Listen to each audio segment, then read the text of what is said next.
Chicken പോവണേ കൊടുത്തൊരു പുഴുക്ക്. ചിക്കൻ്റെ കുറച്ച് ചിക്കനും കുറച്ച് ചെറിയ ഉള്ളിയും ഇച്ചിരി ഇഞ്ചി വെളുത്തുള്ളി ഇത്രയും ശകലം മഞ്ഞപ്പൊടിയും കൂടി ഇട്ട് മഞ്ഞപ്പൊടി ഇടും.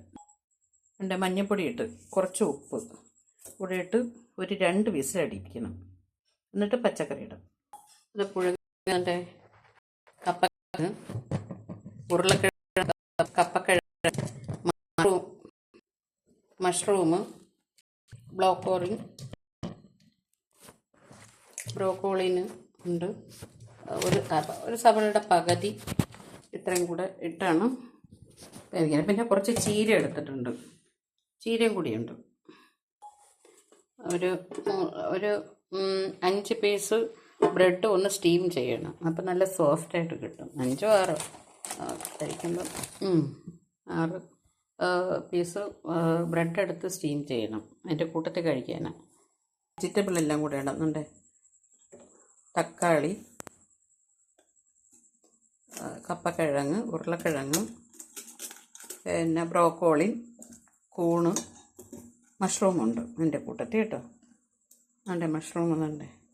ഇത് ഏറ്റവും കൂടെ ഇട്ട് ശകലം കുരുമുളക് കൂടെ ഇടണം. നേരത്തെ ഇച്ചിരി ഉപ്പ ഇട്ടുള്ളായിരുന്നു, ശകലം ഉപ്പ ഇട്ടുള്ളായിരുന്നു. ഈ വൈകിട്ടൊക്കെ നമുക്ക് ചോറ് കഴിക്കാൻ പറ്റാത്തവർക്ക് ഇച്ചിരി ഇത് പിന്നെ എടുത്ത് ചെയ്താൽ നല്ല ഇതാണ്, ശരീരത്തിന് നല്ലതാണ്. അല്ലേ, ഇതിപ്പോൾ 2 ദിവസത്തേക്കുണ്ട് വെന്ത് വരുമ്പം. നാളെ രാവിലത്തേക്കും കൂടി എടുക്കും. കുറച്ച് ചീര, വേറെ ഒന്നും ചേർക്കരുത്. ഇത് മാത്രമേ ആവാവൂ. ബട്ടർ വേണമെന്നുള്ളവർക്ക് ചേർക്കാം. അതൊന്നും എടുക്കാതിരിക്കുക നല്ലത്. ഇത് കുക്കറിൽ ഇരുന്നെങ്കിൽ 1 വിസിലടിച്ചാൽ മാത്രം മതി, കൂടുതലൊന്നും വേണ്ട. അപ്പോഴേ എല്ലാം വെന്ത് കിട്ടും. എന്നിട്ട് ഇളക്കിയാൽ മതി. 1 വിസിലടിച്ച് ഓഫ് ചെയ്ത് പോണത് വരെ വെയിറ്റ് ചെയ്യാം. കുക്കർ തുറന്നു 1 വിസിലടിച്ചുള്ളൂ.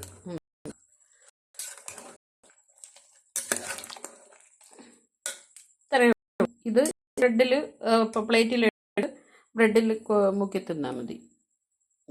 എണ്ണയോ പിന്നെ ബട്ടറോ ഒന്നും വേണ്ട. ഉപ്പ്, കുരുമുളക് പൊടി, മഞ്ഞൾപ്പൊടി മാത്രം മതി. ഒരു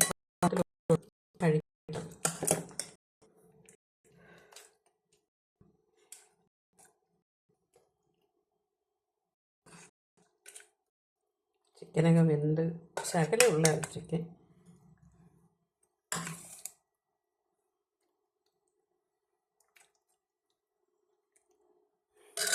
ഇതാണ് ഇതും 3 ബ്രെഡുണ്ട്. ഈ സൂപ്പെന്ന് പറയാം, ചിക്കനും വെജിറ്റബിളും കൂടെ പുഴുങ്ങിയെന്ന് പറയാം. സൂപ്പെന്ന് പറയാനൊക്കത്തില്ല. നമുക്കിതൊരു പുഴുങ്ങി വേറെ മസാലയും കാര്യങ്ങളൊന്നും ഇല്ലാതെ ശരീരത്തിന് നല്ലതാണ്. പച്ചിലയും കാര്യങ്ങളും എല്ലാം ഉണ്ട്. 2-3 ചൈനീസ് ലീഫും കൂടെ എടുത്തിട്ടുണ്ട് കഴിക്കാൻ. അത്രേ ഉള്ളൂ. താഴെ